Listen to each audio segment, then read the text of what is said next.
We just saw that scoped subagents keep context clean and that more agents only help when the work truly splits apart. Now we move from agent topologies to the configuration that governs every agent you run. In this module, we map the enterprise, user, and project configuration hierarchy, resolve a real conflict, and design a setup your whole team can share without stepping on each other.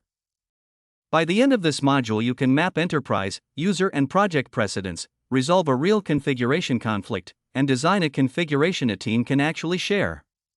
Here is how this module builds up. The Claude.md hierarchy is a system of 3 markdown files that Claude Code reads in order: enterprise, user, project. Each file can contain instructions, and when they conflict, the most specific file wins: project over user, user over enterprise. This is not a merge, it is a replacement for conflicting directives. The distinction people get wrong is thinking enterprise is top because it is company-wide, but in the read order, project is last and therefore strongest. That is the boundary: enterprise sets defaults, project sets overrides. Without clear precedence, you get instruction chaos. Imagine an enterprise file that mandates logging all API calls for compliance, but a project file that optimizes for speed and omits logging. If Claude does not know which to follow, it might skip logging, and now you have a compliance failure that costs real money and trust. The hierarchy prevents this by making the rule deterministic. Project wins only where it explicitly overrides, but enterprise defaults still apply where project is silent. That is the failure mode this prevents: silent, accidental non-compliance. Let us work one case. You set an enterprise file that says always use parameterized queries. Your user file says prefer raw SQL for simple queries. Your project file says use SQL Alchemy ORM for all database access. You ask Claude to write a function that fetches a user by ID. The project file wins because it is the most specific. It overrides both the user preference for raw SQL and the enterprise rule, but it still satisfies the enterprise security requirement because SQL Alchemy uses parameterized queries under the hood. The alternative, letting the user file win, would break project consistency and could introduce SQL injection if the raw SQL is not careful. The other cases, like enterprise versus user with no project file, are on the page, but the reasoning is the same: specificity wins. The durable rule is, enterprise files hold constraints that must never be violated: security, compliance, legal. User files hold personal ergonomics, how verbose Claude is, whether it uses bullet points. Project files hold team agreements, which ORM, which testing framework. When you reject an option, like putting a framework choice in the enterprise file, it is because that would force every project in the company to use the same tool, which is brittle and ignores team context. The hierarchy exists so you can enforce what must be common while freeing what should be local. On the exam, this appears as a scenario: a project Claude.md specifies React, but the enterprise file specifies Vue. Which framework does Claude use? The distractor is enterprise, because it is higher authority. The correct answer is project, because project level overrides enterprise level in the read order.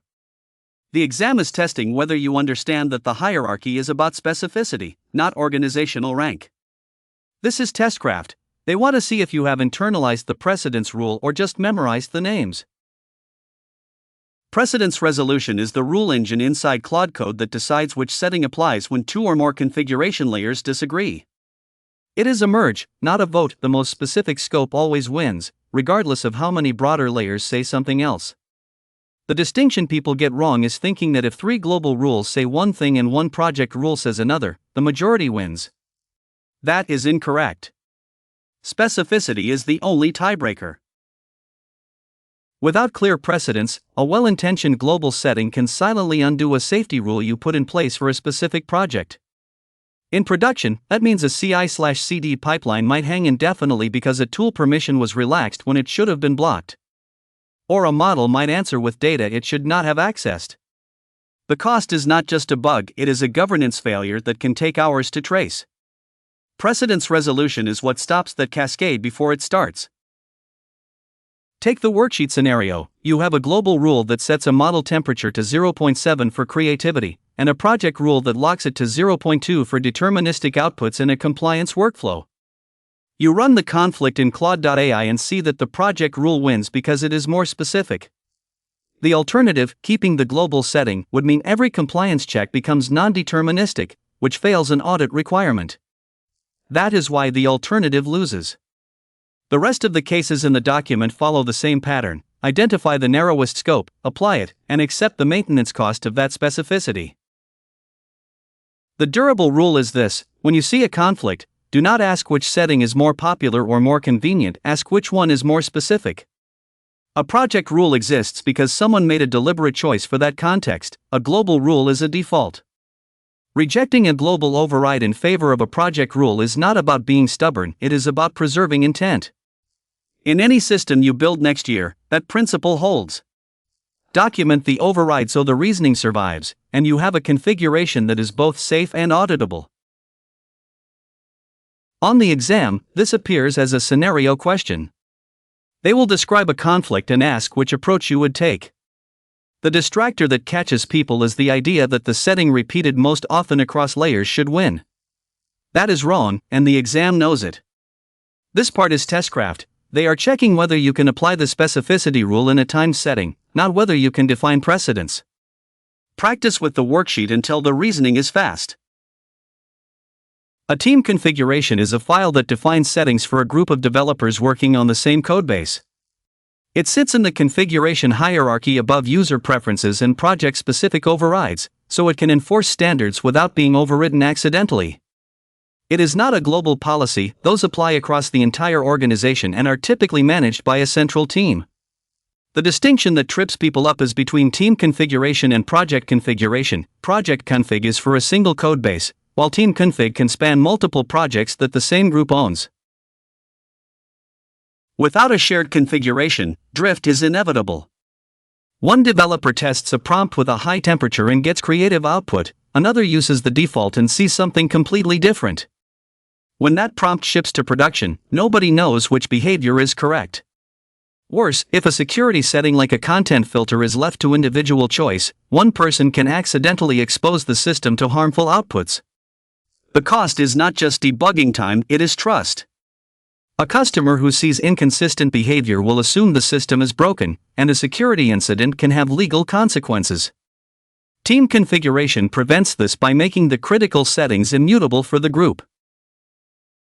Take the case of a content filter that must be enabled for every team member.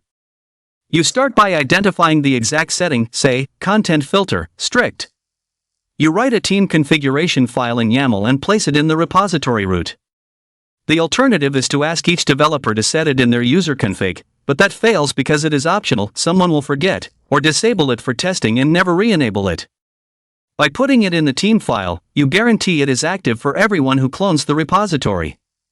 The other cases in the document, model selection, tool permissions, API endpoints, follow the same pattern. Identify the setting that must be consistent, encode it in the team file, and accept that individuals lose the ability to change it locally. The durable rule is, standardize only what breaks if it drifts. Not every setting needs team enforcement. If a developer prefers a different editor theme, that does not affect reliability. But if a setting affects output quality, security, or compliance, it belongs in the team config. Version the file so changes are deliberate and reviewed. And when someone proposes using a user-level override for a critical setting, reject it not because it is technically impossible, but because it bypasses the safety net you are paying for with the team configuration. On the exam, this appears as a scenario question. The trap is choosing documentation or process as the solution when the scenario describes drift causing an incident. The correct answer is team configuration because it enforces the setting automatically. Another distractor is global policy. It is too broad and usually requires central administration, which is overkill for a single team. Project configuration is also a distractor because it applies to one repository, but the scenario often involves multiple projects the same team owns. This part is testcraft. Recognize that the exam is testing whether you understand the hierarchy and can pick the right level for the problem. Let's lock in what you just learned. When Claude Code looks for configuration, it checks enterprise first, then user, then project, and project always wins. That means if you hit a conflict, the most specific scope takes over. So to share settings across a team, you put them in a project-level file and check it into version control. Enterprise gives you the baseline, project lets you tune it up. Now you can resolve conflicts and design configs your whole team can rely on.